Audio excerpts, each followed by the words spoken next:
আনন্দ ধ্বনি জাগা গগনে প্রিয়া তু জাগিয়া পুরাবে চাহিয়া বলো উঠো উঠো শ্রাবণে গভীর নিদামগনে জাগা আনন্দ ধ্বনি জাগা. He was already well known, though not of international fame, and I was overawed by his presence and by his quietness and beauty. He didn't say much. After all, it is half a century ago, but the memory of him sitting there in that dignified Harley Street dining room with the hansom cabs trotting up and down outside us remains with me, and I should like to bequeath it to you. The memory is vivid. The beard only slightly streaked with grey then, I think. The voice always gentle.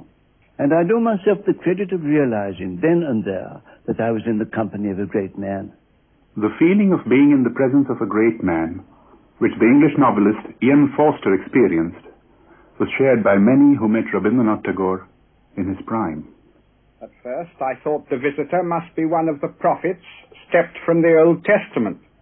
His grey hair hung down to his shoulders, his beard was long and fine, and his handsome figure was dressed in flowing robes which reached the floor. But what struck me most, and has remained ever since in my memory, was his face. It had a Christ-like gentleness, nobility, sadness, and lovingness. I suddenly discovered I could not utter a word in the presence of this distant man who had been so close, so familiar to me through his poetry. But the odd thing was that admiration for Rabindranath did not necessarily mean familiarity with his work, for it was unlikely that the multitude that greeted him and extolled him in his tours abroad was conversant with all that the alien Bengali poet did or stood for. Professor Madariaga would like to draw a parallel with another great man. Einstein was admired by at least 1 million persons, for every one who could understand what he wrote. Tagore belongs to this rare category of spirits whose radiation flashes far out into the world beyond the direct action of their work.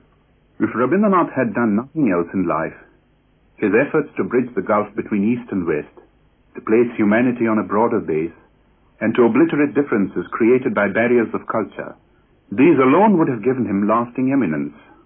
But there were many more aspects to his personality. He asked us to get rid of these caste barriers, asked us to bring the Hindu and the Muslims together. He asked us to strive for the unity of the country. The enemies we have to fight are not the enemies from outside. They are those who dwell within us. And therefore it is he insists again and again that we have to correct our own hearts and minds. The revolution, the Hridaya Parivartana, has to take place in minds and hearts of our young people. So for him, education was a great instrument by which men's minds and hearts could be remolded to the pattern of what we think is the right idea. Poet, novelist, essayist, painter and composer, educationist, social reformer, and fighter against political injustice, all this he was. But even this does not reveal the fullness of his personality. Father could not bear to see anyone suffer.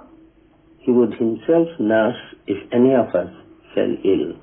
It is common knowledge how he nursed my mother when she lay in bed before her death for weeks on end, and how he looked after my sister Rani, a victim of tuberculosis, taking her from one health resort to another. When he could not get a conveyance for himself, he walked all the distance from Kathgodam to Almora along the Dandi which carried Rani. Eldest son Rathindranath also remembers his extraordinary capacity to withstand pain.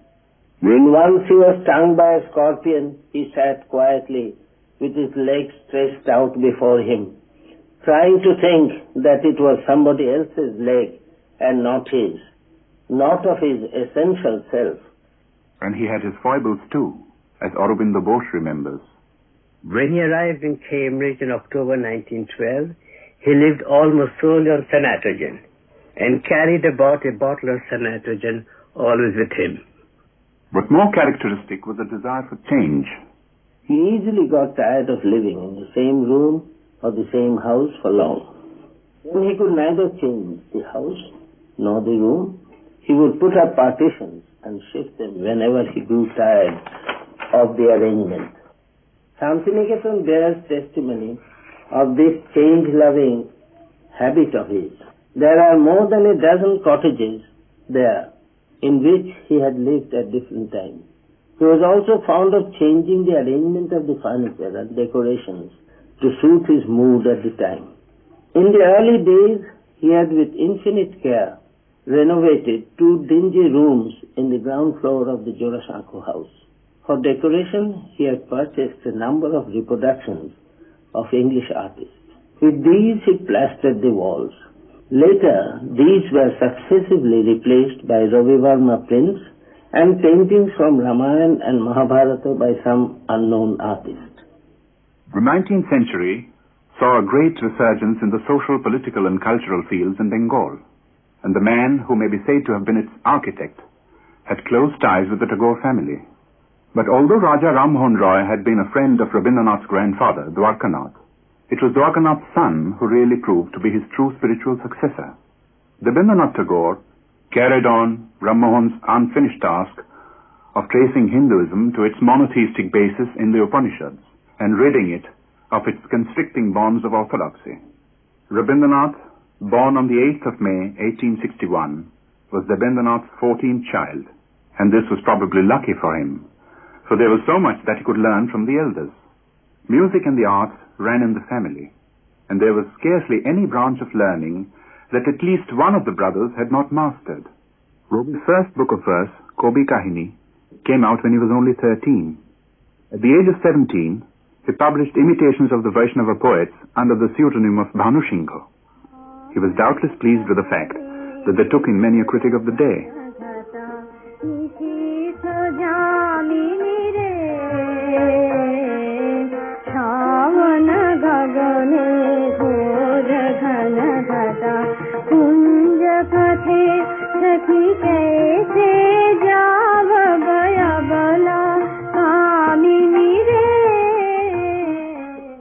But writing love lyrics and setting them to music was not enough to please the elders. He had to have a regular education, like all young men of respectable families.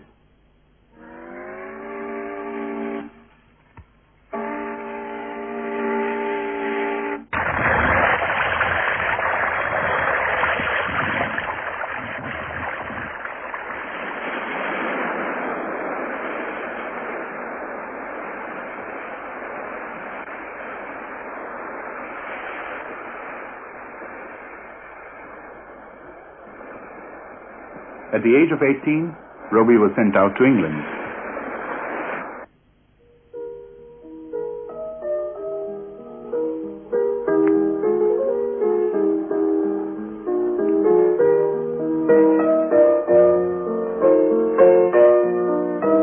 Living in Brighton with his sister-in-law, Gyanodanandini, Robi wrote more verse and mocked at Victorian England in a series of articles he sent out to India for publication in Brother Dejendranath's admirable literary journal, Bharati. He also amused his niece and nephew with his musical antics. Indira was only 6 at that time. After all those years, I still remember how my uncle used to entertain us with his comic style of singing a particular Hindi song.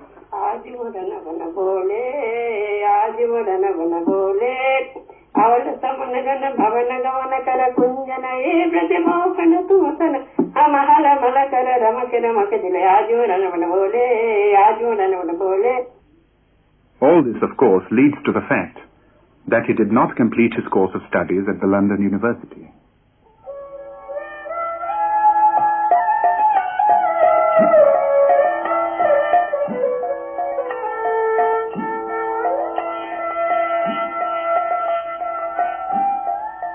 For all all his facility for verse and music at this stage of his life, Rabindranath's emergence as a real poet, in his own reckoning, was yet to come. The true inspiration came suddenly, without warning. He was living in a house in South Calcutta with brother Jyotirindranath and his wife Kadambari Devi. He was later to describe the experience in his own words. One day, while I stood watching at early dawn, the sun sending out its rays from behind the trees, I suddenly felt as if some ancient mist had in a moment lifted from my sight, and the morning light on the face of the world revealed an inner radiance of joy.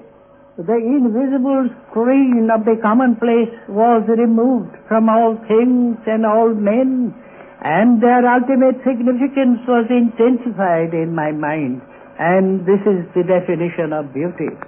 The poem I wrote on the first day of my surprise was named The Awakening of the Waterfall.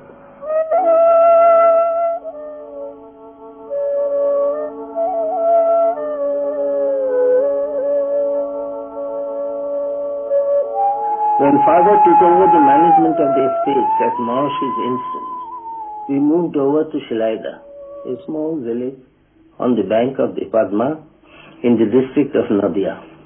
Rabindranath had married Mrinalini Devi in 1884. Maharshi's instructions to look after the family estates had arrived 2 months earlier. Rabindranath went to Shilaida 7 years later. At Shilaida, we lived an entirely different life, away from all contact with society and completely confined to ourselves. The rural surroundings, the wide expanse of the great Padma, the contact with simple village folk, all had a remarkably invigorating effect on the poet. Father's output of writing was perhaps at its maximum during the years spent at Shilaida.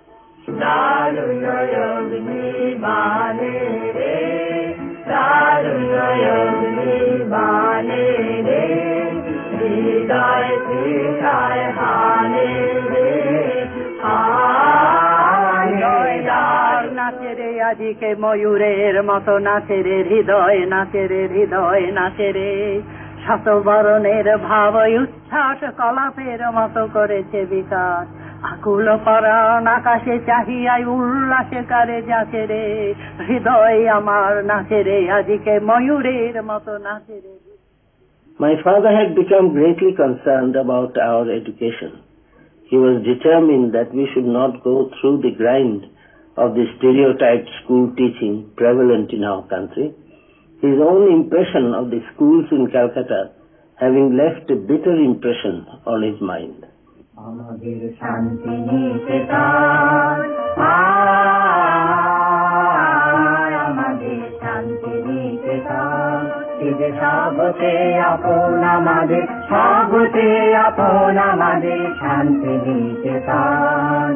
The school of Shantiniketan came up on a plot of land acquired by Rabindranath in 1862.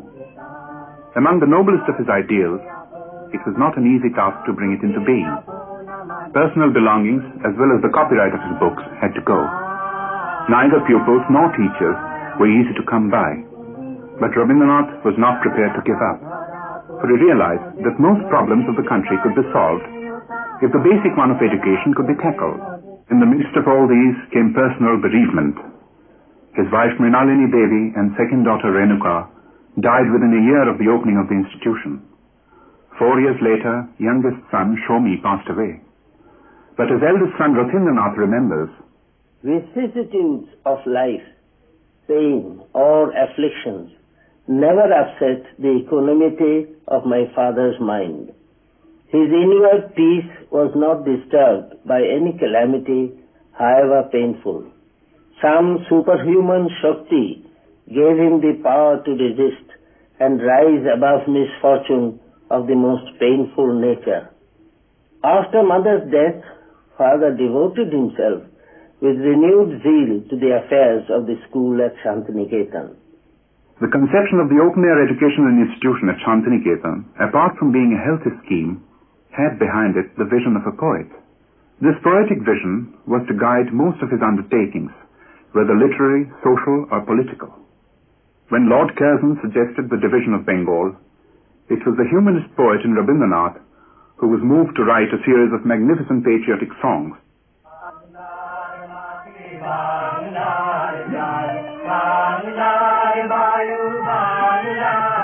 It was also he who suggested the exchange of bands of friendship between Hindus and Muslims.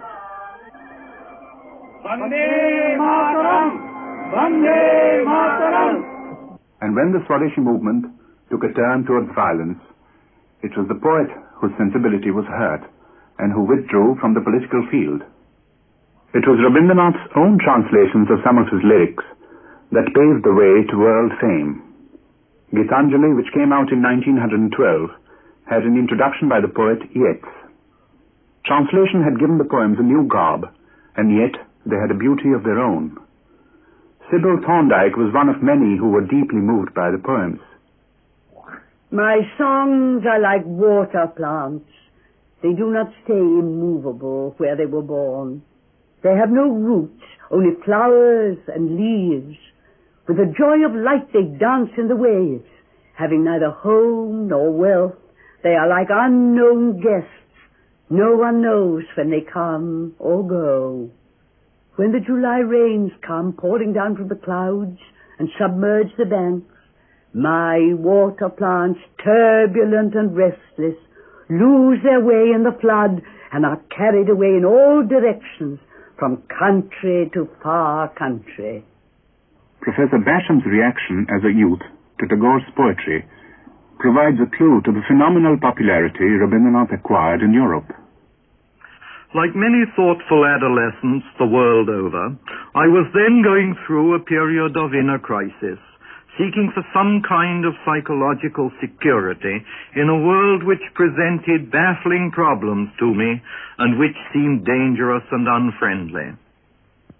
At that time, Rabindranath's poetry, read, of course, in the poet's own English translations, was of great help to me. His vision of nature in the light of the spirit, his affirmation of the fundamental goodness of the world, the deep sense of love and brotherhood expressed in his poems, all helped me to come to grips with the problems of my age, and I think the poems had a real effect on the formation of my personality. Gitanjali brought Rabindranath the Nobel Prize in 1913. In 1915, he was given a knighthood. 4 years later, he was forced to renounce it as a result of political upheaval which revealed to him more clearly than ever the callousness of British rule.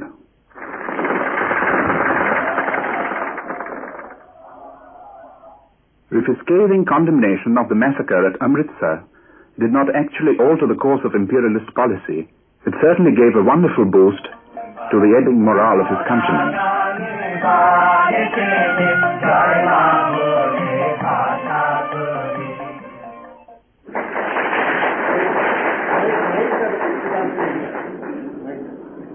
Two hours before he arrived at the great aula of the Berlin University, it was absolutely packed to suffocation. And Tagore, with his 4 or 5 companions, just could not enter. So I remember the famous Professor Harnack, the great theologian, liberal theologian. He stood up with his hands raised and said, I ask for 5 or 6 volunteers who would walk out with me from the hall so as to make room for Tagore. It was a very noble gesture, and he did walk out with 5 or 6 volunteers, and then Tagore could enter. So packed was the hall. What happened in Berlin was typical of every meeting Rabindranath addressed in every city in Europe and the Far East that he visited on his tours in the 1920s. The dominant theme of his lectures was the need for intellectual cooperation between nations. To him, it was the only way to world peace. He also spoke of his school, his country, and its heritage. And he said, I don't want adulation. I want love. Many have rightly pointed out his premonitory and prophetic feeling in regard to the cyclic wars and retaliative misery that have visited our times and our age. And he did speak out against the spirit of war and violence. He did so in Japan, he did so in India. He toured all over this country and Europe on the eve of the First World War and after it was over. And in between the wars, he was trying to give the message of some forms of international worship and work together, which would dissolve the hardness of our hearts and make for a true fellowship of minds, not an identification of religions, not a kind of false unification of cultures, but a real encounter by creative spirits of different countries and cultures.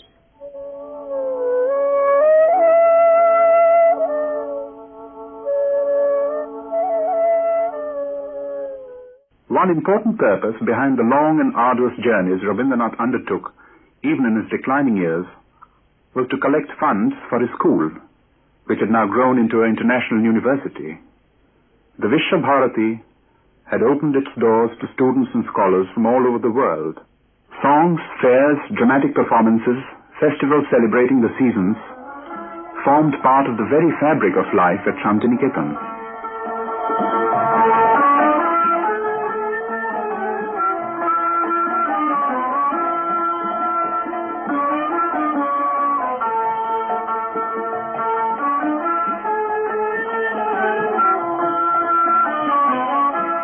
An important aspect of Rabindranath's great experiment consisted in organizing a drive towards improving conditions in the villages.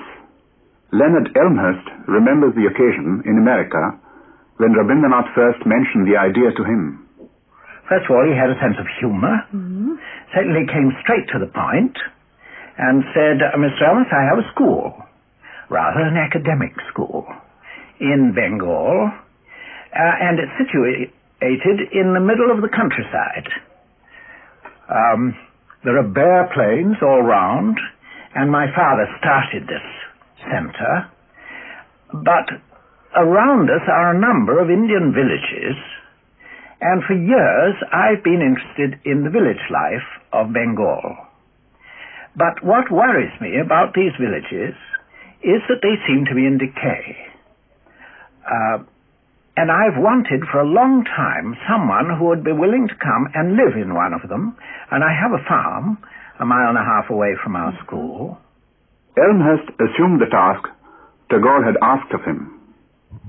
And this gave us one of our relations. But at the end of 6 months, Tagore said, Elmhirst, will you formulate your findings? Because I want you to come with me to Calcutta and talk to the students in the university there about what you have found. Can you sum up what are the 3 main troubles? And I said, well, the odd thing is they all begin with M.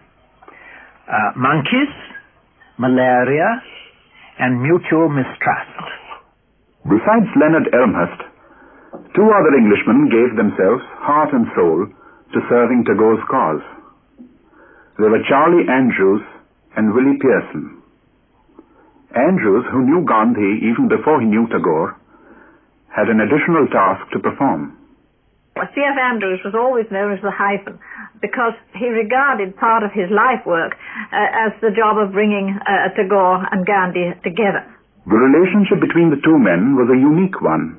Indeed, Tagore and Gandhi may be said to have stood for 2 dominant, differing, and yet complementary aspects of India.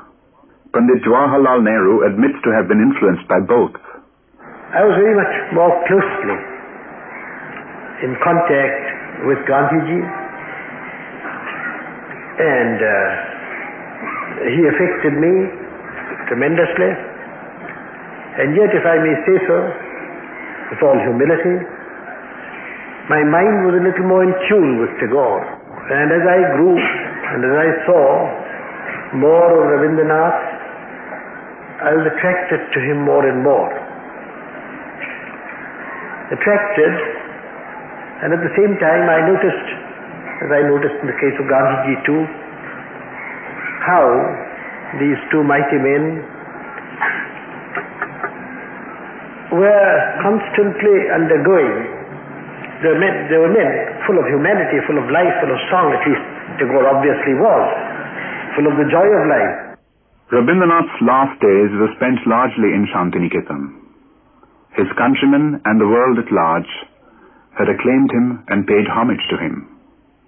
In a lifetime of ceaseless work, he had produced more than 50 volumes of poetry, over a dozen novels, numerous textbooks, essays, short stories and plays, well over 3,000 songs, and over 2,000 paintings. He might well have been content to rest on his laurels, but he wasn't. His acute sensibility and the very dynamism of his personality made him respond to every sight and sound, each event and experience. It left him no choice but to keep on creating to the end of his days. One of the last things he wrote was a message on his 80th birthday. It was an indictment of the civilization that had brought forth imperialist aggression, which was then about to destroy the very ideal that was dearest to his heart, the ideal of human brotherhood.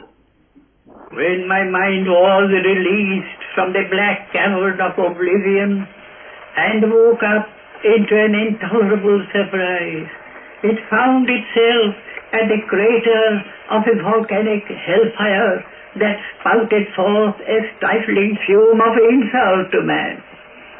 It witnessed the long-drawn suicidal agony of the time spirit passing through convulsions of a monstrous deformity worse than death.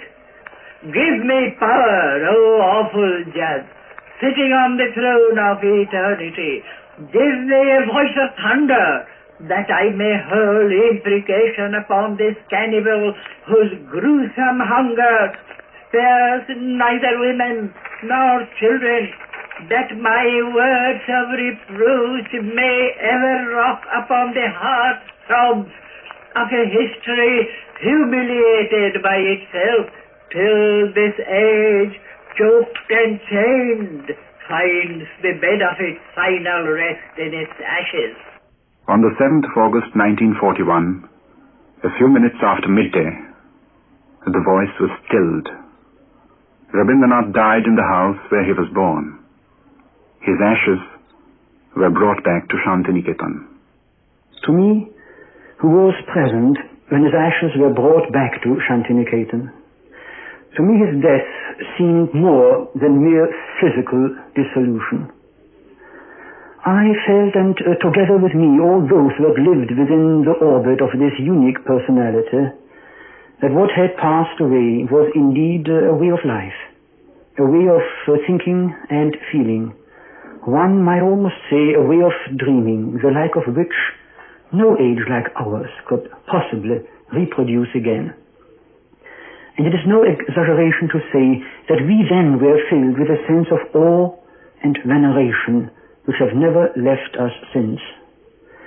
For I knew that no one who has ever been near him, whether Hindu or Muslim, Christian or Jew, black or white or yellow, could ever again escape into irony or sarcasm when either his common sense or his imagination failed him. Ananda